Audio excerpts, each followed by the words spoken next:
I didn't plan to be in the mall that day, but my friend Emma called me early in the morning and begged me to come.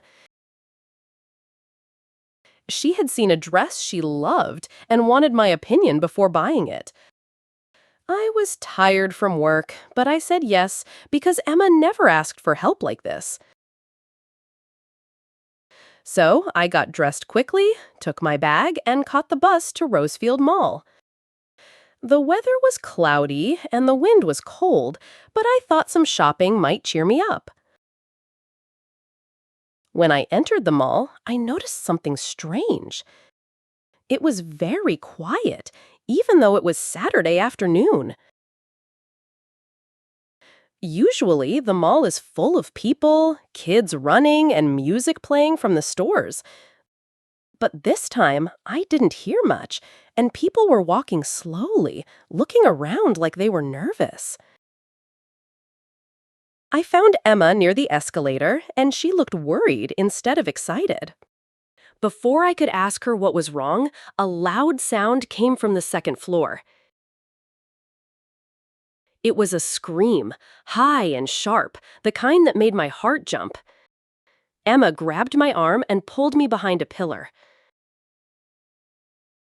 People started running in all directions, some shouting, others whispering fast. I looked up and saw a group of people gathering near the bookstore, staring at something on the floor. Emma said, "I think someone got hurt." We slowly moved closer to see what was happening, even though my legs were shaking. A woman in a red coat was lying on the ground, and her head was turned to the side. There was blood near her neck, and a man was kneeling beside her, checking her pulse. Then he shook his head and looked up at the security guard who had just arrived.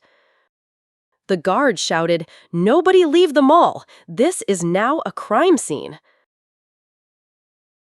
I looked at Emma, and she looked back at me, both of us frozen. It was like we had walked into a movie, but it was real and happening right in front of us. The woman on the ground wasn't moving at all, and her eyes were open, staring into nothing. People around her gasped and started whispering to each other, some even crying. After about 10 minutes, the police arrived and closed the upper floor. They started asking questions to the people who had been near the body. Emma and I weren't very close to the woman, but we stayed because I felt something strange. I didn't know why, but I couldn't leave, as if something was telling me I needed to stay. I kept watching everyone, trying to understand what had really happened. A detective walked over to us and asked if we had seen anything unusual. Emma said no, and I also said no, but I felt guilty, like I was hiding something. The truth was, I had seen a man walking fast just before the scream. He wore a black hoodie and kept his head low, and he had a bag in his hand. I didn't tell the detective right away because I wasn't sure what I had seen. The detective gave me his card and said I could call if I remembered anything. Then he moved on to talk to others, and I stood there, thinking hard. Emma said we should leave, but I told her I wanted to walk around first. Something was pulling me back to the moment before the scream.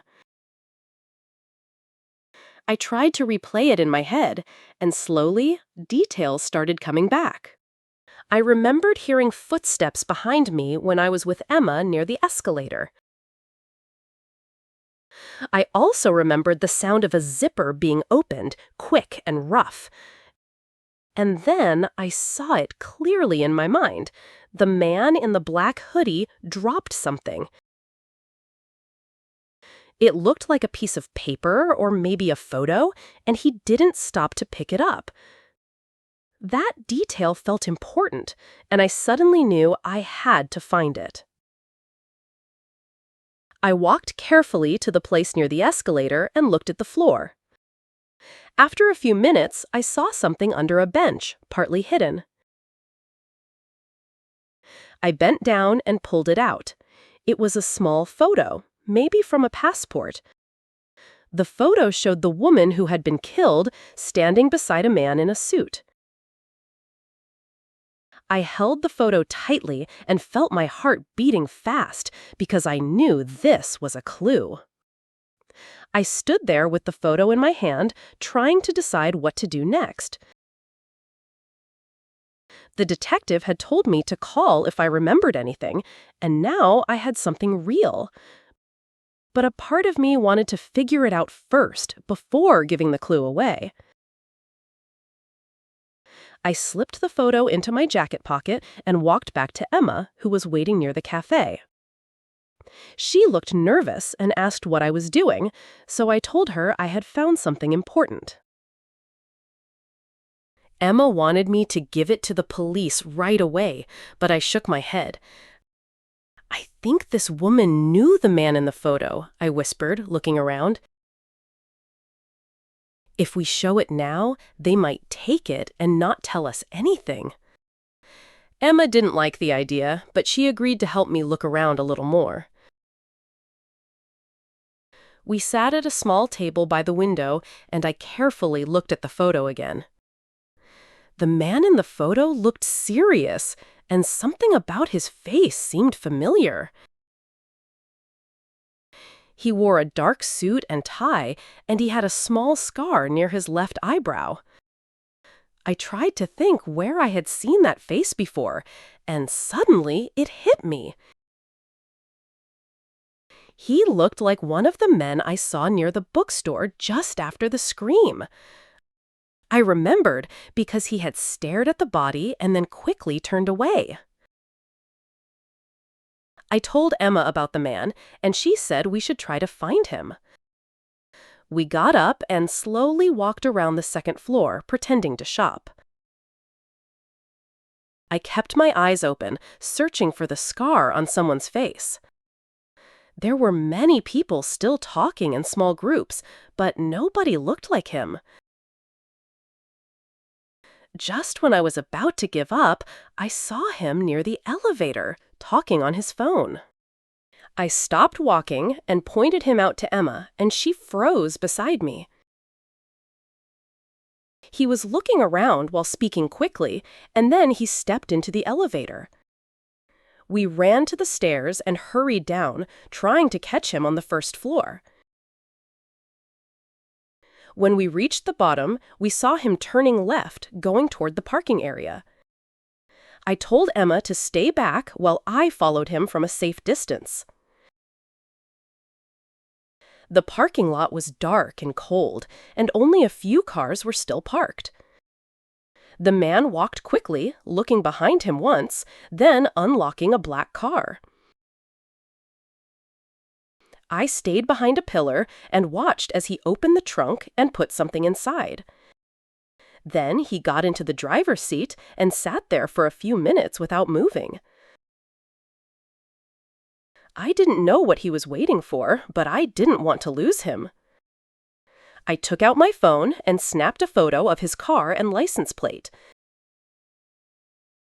Then I called the number on the detective's card and told him everything I had seen. He told me to stay hidden and that officers were on their way. While I waited, the man suddenly got out of the car and walked back into the mall. I stayed in my hiding spot, heart pounding, until I saw the police arrive. Two officers ran toward me, and I showed them the photo and pointed at the car. They looked inside and then radioed someone, probably the detective upstairs. Soon, the detective I had spoken to earlier arrived with another officer. He thanked me and said I had done the right thing by calling him. Then he asked if I was sure that this man was in the photo with the victim. I pulled out the photo and handed it to him, and he looked at it carefully. His face changed as he stared at it, and I could see he recognized something. This man is her ex-husband, he said slowly, still staring at the image. They had a fight last year about money, and she filed a report against him. My heart sank a little, knowing this was no longer just a random murder. The detective told me that the man had no alibi for the time of the murder. They would bring him in for questioning and search his car and home. He thanked me again and said that photo might be the key to solving the case. Emma came down and hugged me tightly, saying I had been very brave. But I didn't feel brave. I felt cold, tired, and full of questions I still couldn't answer. The detective told me I could go home now, but he might call me again later. Emma and I walked out of the mall slowly, both of us too quiet to speak. It had started to rain lightly, and the wind was even colder than before. As we waited for the bus, I couldn't stop thinking about the photo in my mind. The woman in the picture looked so alive, smiling like she had no fear at all. That night, I couldn't sleep because my mind kept going back to the mall. I kept asking myself why I had noticed that man and remembered his face. Maybe it was luck, or maybe I had seen more than I realized at first. I also wondered if the man knew I had followed him and called the police. My apartment felt too quiet, and every little sound made me sit up in bed.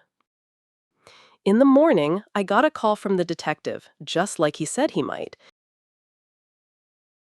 He told me they had searched the man's car and found something very important. Inside the trunk, under a loose mat, they found a knife wrapped in a towel. The blood on the knife matched the woman's blood, and it had the man's fingerprints. The detective said, "Thanks to your help, we now have what we need to charge him." I sat down on the couch, holding the phone, feeling both proud and scared. I had helped solve a murder, something I never thought I would be part of. The detective asked if I would be willing to speak in court as a witness. I said yes, even though I felt nervous, because I knew it was the right thing. He told me I had a strong eye and a good memory, which helped them a lot. A week later, I was asked to come to the police station to give a full statement. I wore a simple black coat and jeans and tried to stay calm the whole time. The detective met me at the door and thanked me again before leading me inside. I sat in a quiet room and told them everything from the very beginning. They recorded my words and asked questions to make sure they had every detail. After the interview, I walked home alone, feeling strange and thoughtful. It was a good feeling to help, but also sad because someone had died. I kept thinking about that woman and what she must have felt in her last moments. And I wondered what made her come to the mall that day. Was she meeting someone? Maybe she saw her ex-husband and tried to run, but it was already too late. A few days later, I read in the newspaper that the man had confessed to the murder.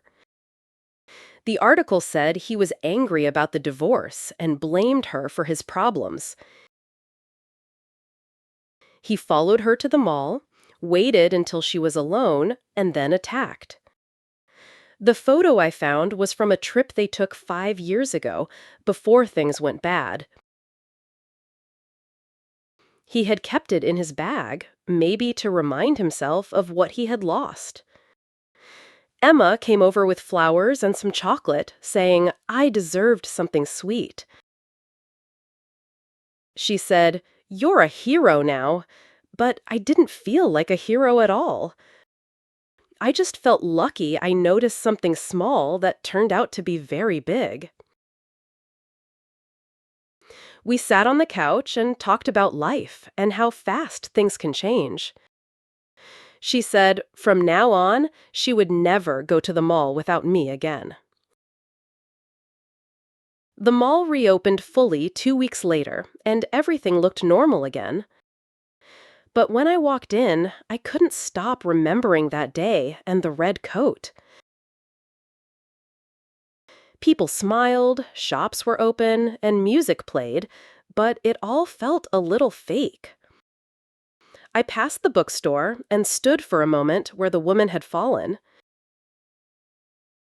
Then I took a deep breath and walked on, because life had to move forward.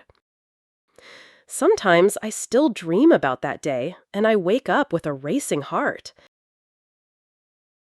But I also feel stronger because I know I can stay calm when things go wrong. I didn't expect to become part of a murder case, but I did what I could. And I learned that paying attention to small things can change everything. Now, every time I see a crowd, I look a little closer, just in case.